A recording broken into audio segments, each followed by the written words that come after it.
And right now, white people are really frightened.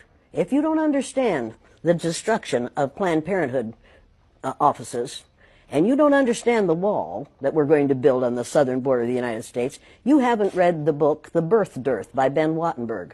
Ben Wattenberg was a brilliant Jewish man who was a member of the American Enterprise Institute, and he wrote a book, the first paragraph of which says, "The main problem confronting the United States today is there aren't enough white babies being born in this country." He was an advisor to presidents of the United States. He wrote the book in 1987.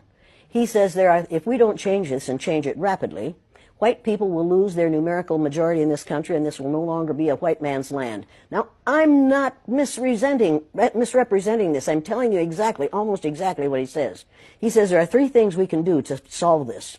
Number one, we could pay women to have babies, as they have been doing in Western European nations for years. Then he says, and these are his words, not mine, unfortunately, we would have to pay women of all colors to have babies, so we don't want to do that. He says the second thing we could do is increase the number of legal immigrants that are allowed into this country every year. Then once again he says, unfortunately, the vast majority of those wanting to come to this country today are people of color, so we don't want to do that. The third thing he says, and women had better pay attention to this, 60% of the fetuses that are aborted every year are white. If we could keep that 60% alive, that would solve our birth dearth. Does that sound like racism to you? Can you talk a little bit about the trauma associated with? The trauma associated with it? Yeah. One of the main traumas is it tells white people that they are superior because of the lack of melanin in their skin. And then they find out suddenly that we've got a black president. That's traumatic. That's where the trauma is.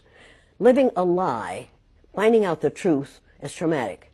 Finding out now, recently, that within 30 years, white people will be in the numerical minority in this country is going to be traumatic.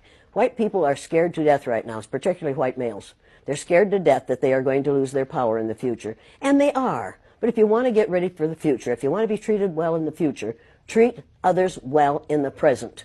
What we do in the present constructs the future.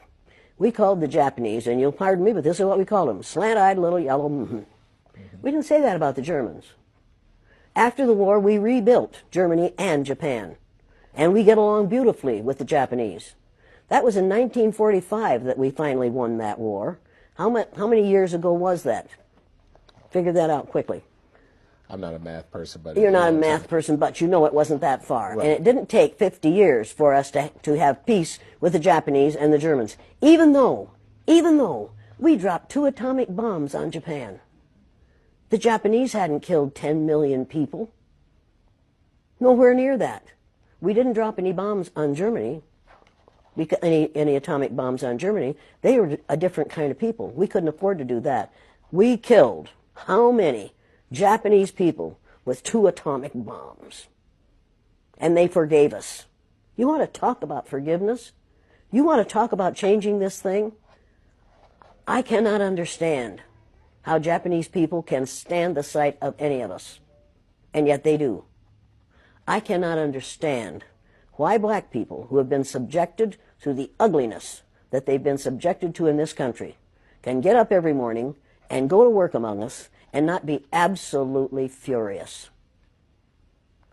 And I don't understand why we allow white people to behave the way they do. I don't understand that. And my third graders, after they'd gone through the exercise, couldn't understand it and wouldn't tolerate it.